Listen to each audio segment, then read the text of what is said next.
आंकड़े कुछ इस तरीके से है कि आरआरबी एनटीपीसी का फॉर्म आता है। कब आता है मैं आपको डेट मेंशन करता हूं। यह फॉर्म आया था 1 मार्च को, 31 मार्च इसकी लास्ट डेट थी भरने की, 35,000 के आसपास वैकेंसी थी। इसके बाद एक दूसरा फॉर्म आता है 12 मार्च को और 12 अप्रैल थी उसकी लास्ट डेट भरने की, वो थी आरआरबी ग्रुप डी, जिसे ग्रेड डी भी कहा जाता है। इसमें 1 लाख से ऊपर वैकेंसी थी। हम सभी के सपनों में एक जान आती है कि चलो ठीक है, बढ़िया है, रेलवे में नौकरी करेंगे, अच्छी नौकरी मिलेगी, लेकिन उसके बाद फिर शुरू होता है खेल। खेल किस तरीके से शुरू होता है? खेल कुछ इस तरीके से शुरू होता है कि 1 करोड़ से ज्यादा लोग, मैं एग्जैक्ट डेटा दे रहा हूं आपको, मैं अभी एग्जैक्ट डेटा देता हूं आपको, 1 करोड़ से ज्यादा लोग आरआरबी एनटीपीसी का फॉर्म भरते हैं और 1 करोड़ से ज्यादा लोग ग्रुप डी का भी फॉर्म भर देते हैं।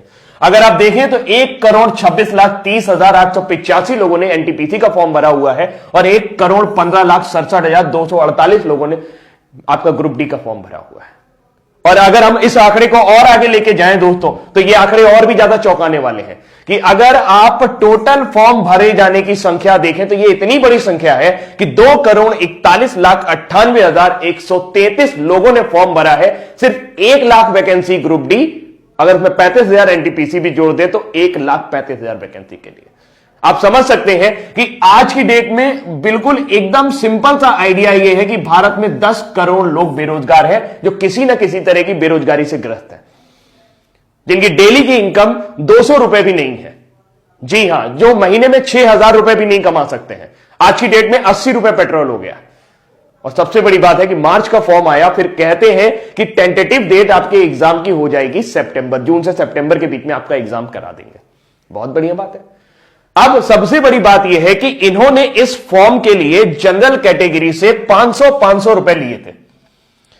कितने लिए थे? 500 रुपए। ग्रुप डी के लिए भी 500 और एनटीपीसी के लिए भी 500।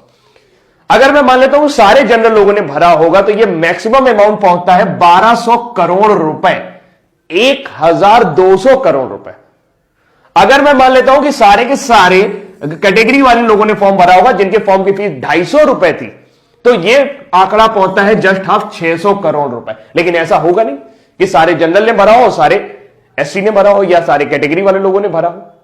तो मैं एक आंकड़ा मान लेता हूं कि कम से कम सरकार के पास 1,000 करोड़ रुपए के आसपास होना चाहिए, जो उनके पास मार्च और अप्रैल 2019 के दौरान आया था। मार्च अप्रैल 2019 बीते हुए लगभग 1 साल होने जा रहा है, फरवरी आने वाली है और एग्जाम की डेट का अभी भी कोई पता नहीं। मेरा दिमाग तब खराब हुआ या मुझे गुस्सा तब आई जब कई सारे मेरे स्टूडेंट जो मुझसे पढ़ रहे थे वो ये कल कह रहे थे कि सर एग्जाम का पता ही नहीं चल रहा कि कब होगा, क्या करें, आत्महत्या कर लें क्या? दोस्त, कमजोर नहीं होना, हम आत्महत्या नहीं करेंगे। क्यों करेंगे भाई आत्महत्या? हमारे जो 500 रुपए हैं, जो 250 रुपए हैं, वो इन लोगों ने दे रखे हैं और 1,000 करोड़ रुपए इनके पास है और ये एक वेंडर डिसाइड नहीं कर पा रहे। एक वेंडर, इनको एक वेंडर नहीं मिल रहा जो एग्जाम कंडक्ट करा सके। धारा 370 हटानी होती है, 1 दिन में हट जाता है।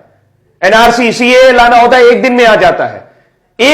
2 करोड़ लोगों की जिंदगी का सवाल है यार। 2 करोड़ लोग इस आस में जुड़े हुए हैं। मैं जानता हूं कि 2 करोड़ लोगों को वैकेंसी नहीं मिलेगी, लेकिन उनको कम से कम एक जीवन का पड़ाव तो खत्म होगा।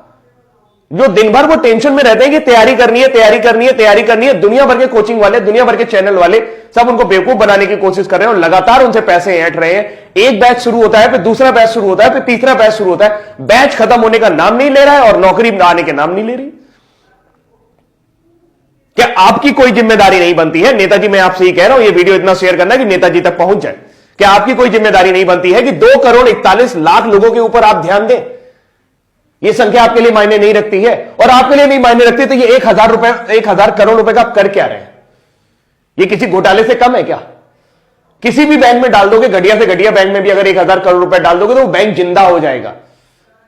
पूरे देश की आबादी सिर्फ 137 अरब है। मैं सिर्फ इसलिए बोल रहा हूं क्योंकि 1,000 करोड़ रुपए अगर आप उनको भी बांटना शुरू करेंगे तो कई लोगों के जीवन सुधर जाएंगे। और आपको क्या लगता है जिन्होंने ये 500 रुपए दिए वो बहुत अमीर घर से आते हैं? उनके घर में BMW खड़ी है, उनका बड़ा सा मकान है?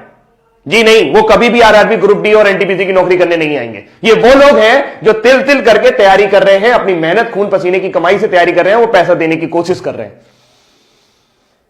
अब हम क्या कर सकते हैं? हम कुछ नहीं कर सकते। क्यों नहीं कर सकते? क्योंकि हम सिस्टम में नहीं है, आप सिस्टम में हैं। मुझे नहीं लगता कि आपके पास ऐसी कोई वजह है जिसकी वजह से आप एक वेंडर डिसाइड नहीं कर पा रहे। आप हर 3 महीने बाद एक बहाना बना देते हैं कि हमें वेंडर नहीं मिल रहा। अरे वेंडर नहीं मिल रहा तो ये 500 रुपए आपने कैसे डिसाइड किए? आपने कैसे डिसाइड कर लिया कि एक लड़के का खर्चा 500 रुपए आएगा? क्या वेंडर 500 रुपए से ज्यादा नहीं ले सकता आपसे? सिर्फ सोची समझी रणनीति है। मार्च में आपको यह पैसा मिला है, 1000 करोड़ रुपए आपके बैंक में पड़ा है और आप एक वेंडर डिसाइड नहीं कर पा रहे। 1000 करोड़ रुपए बहुत होता है। आप कहेंगे सर 1 करोड़ लोगों का वो भी तो करवाना है, एग्जाम भी तो करवाना है। तो ये 500 रुपए भी तो आप ही ने डिसाइड किए थे। जहां 100 रुपए फॉर्म के लगते थे वहां 500 रुपए लिए आपने। बोले कि सब वापस करेंगे, कब वापस करेंगे इसका पता नहीं है। आप सिर्फ और सिर्फ बिजनेस कर रहे हैं और इस 1000 करोड़ रुपए को घुमा रहे हैं। ये जनता का पैसा है और जनता जवाब मांगेगी आपसे। दोस्त नेताजी आप भी ध्यान से सुन लीजिए, जो लोग भी ये वीडियो देख रहे हैं भाई, अगर उनको मेरी बात सही लग रही हो या लग रही हो, मेरी बात सही लग रही हो या लग रही हो, लेकिन बात है सच्ची।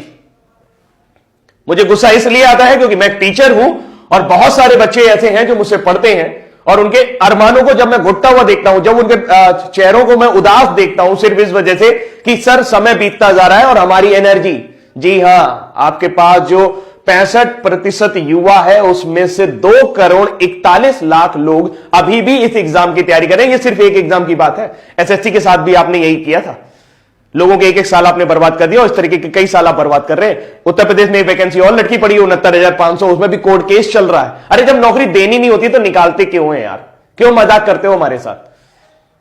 जब देनी नहीं होती तो निकालते क्यों मजाक करते हो हमारे साथ? हमारा जीवन इस तरीके से एक सपना बुनना शुरू कर देता है कि नौकरी लगेगी, नौकरी लगेगी। जिस उम्र में उनकी एनर्जी बढ़नी चाहिए, आपको क्या लगता है कि इतना हतोत्साहित युवक आप लोग हैं तो आप उससे अच्छा काम करा पाओगे?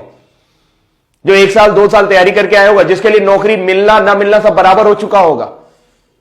अरे कोई प्लानिंग ही नहीं है यार। बड़े बड़े आईएएस बैठे हो आप लोग, इतना सारा आईएएस भरा पड़ा है, सब जिसको देखो वो बहुत ऊंची ऊंची पोस्ट पे, वो लोग बढ़िया गाड़ी से चल रहे हैं, बढ़िया बंगले से घूम रहे हैं, सारा सब कुछ उनका जीवन सुलभ है। उनको इनकी फिक्र नहीं हो रही, किसी को इनकी फिक्र नहीं हो रही। 2 करोड़ लोग, ओ माय गॉड, इतनी बड़ी जनसंख्या है 2 करोड़, कुछ कहने को नहीं। अगर अपने दम पर आ जाएगी ना तो आप परेशान हो जाओगे, आपका सिस्टम मिल जाएगा पूरा।